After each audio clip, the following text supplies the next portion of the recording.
Assalamualaikum warahmatullahi wabarakatuh. Nahmaduhu wa nusalli wa nusallim ala rasulil karim, amma ba'd. Tanggung jawab wanita.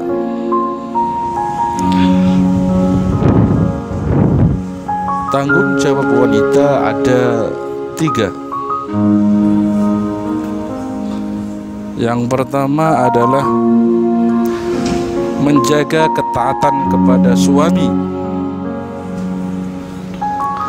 Mentaati suami bukan karena takut kepadanya atau karena kita diberi makan olehnya, tetapi mentaati suami adalah karena perintah Allah Subhanahu wa ta'ala, karena keridhaan Allah Subhanahu wa ta'ala yaitu ada di dalam keridhaan suami.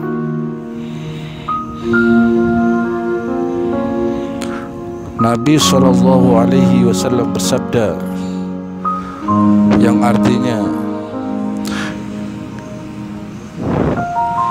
jika wanita mati kemudian suaminya ridho kepadanya, maka dia pasti masuk surga. Mentaati suami adalah bagian dari perkara agama yang sangat besar. Kalau seorang wanita tidak taat kepada suaminya, maka ibadahnya tidak akan diterima. Amal-amal sunnah yang hendak dibuat perlu minta izin kepada suaminya. Kalau tidak minta izin kepada suaminya, maka tidak akan mendapatkan pahala. Kalau ada ketaatan kepada suami, maka istri akan mudah masuk ke dalam surga.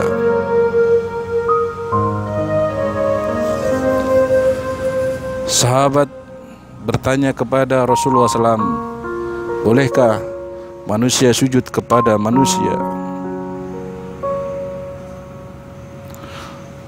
Maka Rasulullah SAW menjawab, tidak boleh sampai 3 kali. Seandainya Allah membenarkan seorang sujud kepada manusia, maka aku akan menyuruh wanita bersujud kepada suaminya. Apabila istri taat kepada suami dan mempunyai, itu berarti ada kebesaran suami, maka ibadahnya akan diterima oleh Allah SWT.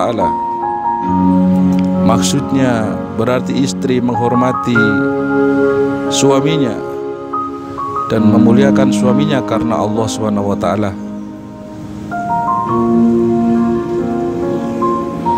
Jika istri taat kepada suami, maka akan terjadi kasih sayang, akan terjadi kemakmuran, akan terjadi sakinah dalam rumah tangga. Tetapi jika istri tidak taat kepada suami, maka akan terjadi bencana. Selama perintah suami tidak kepada maksiat, maka wanita tetap harus taat kepada suaminya. Sampai dikatakan Nabi SAW, seandainya suaminya menyuruh memindahkan batu dari gunung merah ke gunung yang hitam, maka wanita tetap harus taat. Tujuan Allah SWT menciptakan istri adalah untuk suami. Istri mempersiapkan semua kebutuhan suami, mengurus rumah tangga secara baik, bersih dan rapi menurut sunnah Rasulullah SAW. Jika seorang istri mencuci baju suaminya yang digunakan waktu khurud fisabilillah, maka debu yang menempel dan tersentuh oleh kulit, maka kulit kita nanti di akhirat tidak akan tersentuh oleh api neraka, apalagi asapnya. Mencuci baju suami akan menghapuskan 2000 dosa bersama tetesan air yang jatuh Wanita yang membuat tepung untuk suami dan anaknya, memasak untuk anaknya, memasak beras untuk anaknya, suaminya, maka baginya setiap butir nasi akan menjadi kebaikan dan terhapusnya satu dosa dan dinaikkan derajat oleh Allah Subhanahu wa taala. Jika seorang istri mencuci baju suami, dosa-dosanya akan berguguran bersama tetesan air yang jatuh. Wanita yang menyapu lantai rumahnya sambil berzikir, maka pahalanya sama seperti menyapu Ka'bah, menyapu lantai Ka'bah. Jika suami memanggil istrinya, kemudian istrinya berkata labbaik, maka Allah SWT langsung menciptakan satu malaikat yang selalu bertasbih, dan pahalanya tasbih itu diberikan kepada wanita tadi sampai hari kiamat. Wanita yang melayani suaminya dengan suka dan penuh keikhlasan karena Allah SWT semata, maka Allah akan mengampuni dosanya dan memakaikan pada hari kiamat dengan pakaian hijau yang gemerlap. Allah SWT akan menjadikan setiap rambutnya 1000 kebaikan, dan Allah akan memberikannya pahala 1000 haji dan umroh. Hadirin yang mulia, itulah tinggi derajatnya seorang wanita jika melayani suaminya. Wanita yang meminyaki rambut suaminya, memberi minyak rambut suaminya dan jenggotnya, serta mencukur kumisnya, memotong kukunya, maka di akhirat Allah SWT akan memberikan arak kepadanya yang masih tertutup dari sungai-sungai surga, dan Allah tetapkan baginya bebas dari neraka dan dapat melewati Sirat dengan selamat.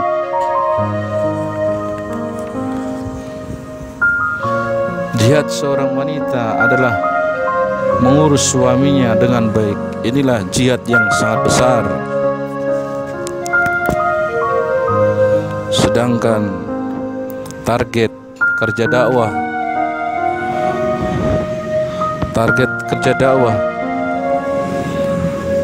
dalam wanita adalah seorang istri ini bisa menjadi daiyah, abidah, murabiyah, alimah, dan qadimah.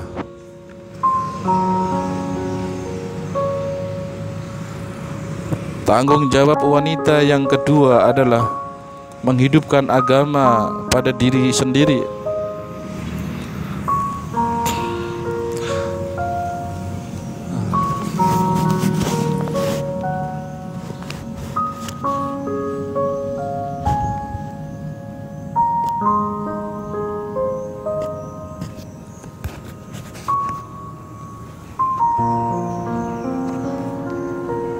Tanggung jawab wanita yang kedua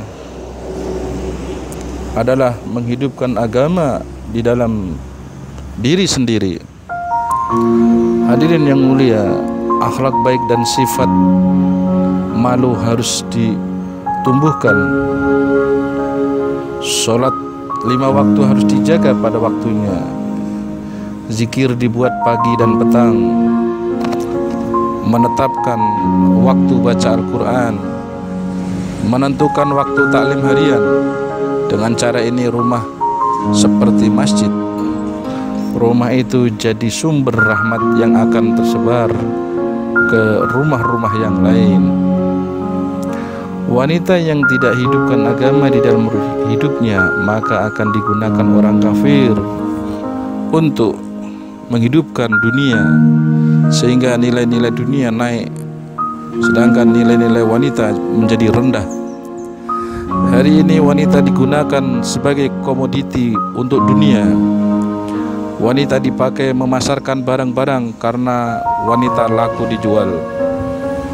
Inna lillahi wa inna ilaihi raji'un. Masya Allah, bisa dibayangkan terkadang barang yang dipasarkan tidak ada hubungannya dengan kewanitaan. Misalnya produk aki yang menggunakan wanita sebagai iklan. Apa hubungannya wanita dengan aki? Astagfirullahaladzim. Padahal kalau wanita jahat, maka akan melebihi kejahatannya 1000 laki-laki. Ini sangat mengerikan. Jika wanita itu jahat, maka kejahatan wanita melebihi 1000 laki-laki. Hadirin yang mulia, emansipasi dan kebablasan, emansipasi yang berlebihan justru menjadikan wanita rendah. Menjaga pompa-pompa bensin, pom-pom bensin hari ini dijaga oleh wanita. Bahkan ada di Jakarta itu kondektur, kondektur bis itu wanita. Semua kerja laki-laki yang diambil alih oleh wanita menyebabkan pengangguran bagi laki-laki. Melayani orang makan dan minum sementara hal yang sama tidak dilakukannya kepada suami mereka. Hadirin yang mulia, wanita lebih banyak dari laki-laki, yaitu 2/3 penduduk dunia. Kalau wanita beragama, maka artinya 2/3 dunia akan menjadi beragama. Jika 2/3 dari penduduk dunia ini wanita itu solehah, maka 2/3 dunia akan menjadi wanita solehah. Tak ada nabi wanita, tetapi semua nabi selain Adam alaihissalam lahir dari rahim wanita. Nabi tanpa ayah yaitu Isa alaihissalam dapat lahir, tetapi tidak bisa tanpa ibu. Allah SWT telah beri hikmah dan kebijaksanaan kepada wanita untuk perintah seseorang memenuhi hajatnya. Lihatlah banyak laki-laki dan anak-anak yang bolak-balik ke warung 5-10 kali sehari untuk menunaikan hajat wanita. Bila ini digunakan untuk agama, mustahil suami dan anaknya tidak beragama.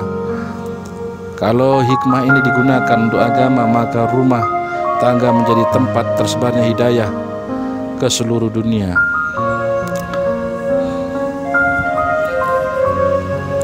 Hadirin yang dimuliakan oleh Allah Subhanahu wa taala,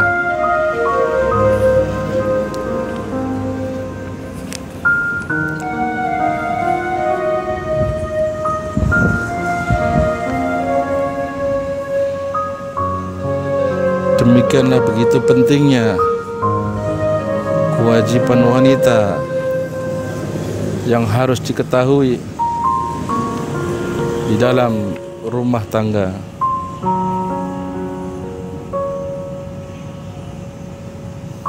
Maka sangat penting untuk wanita mengetahuinya.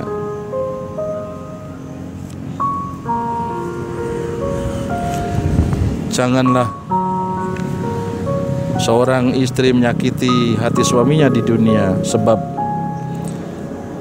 istrinya dari bidadari-bidadari yang bermata jelita pasti akan berkata, janganlah sekali-kali kamu menyakiti hatinya, mudah-mudahan engkau dimatikan Allah SWT. Ia bagi anda hanya sebatas tamu dan sebentar lagi ia akan meninggalkanmu dan menjadi milik kami.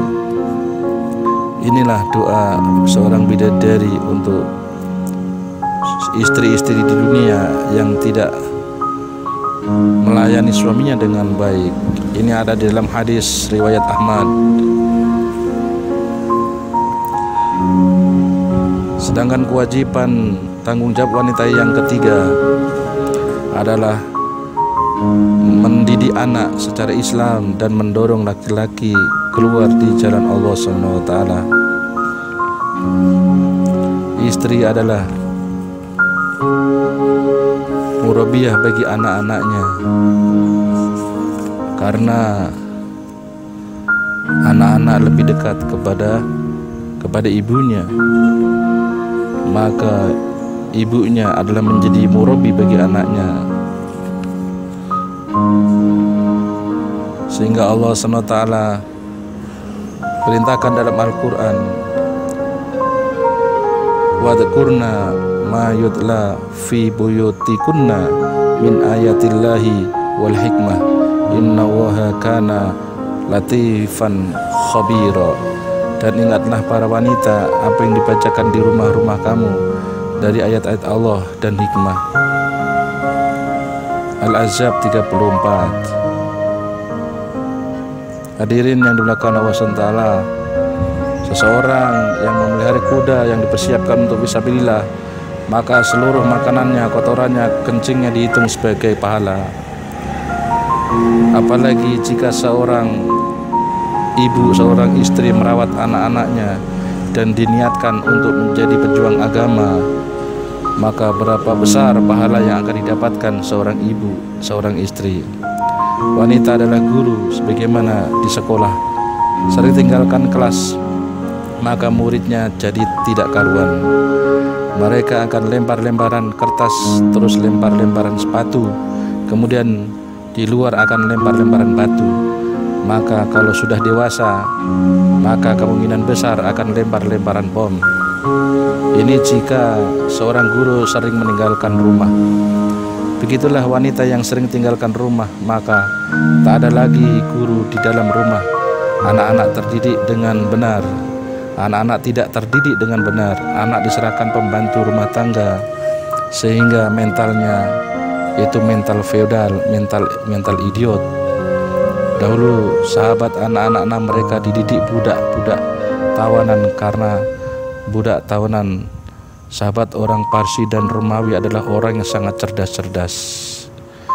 Demikianlah yang bisa saya sampaikan, mudah-mudahan ada manfaatnya.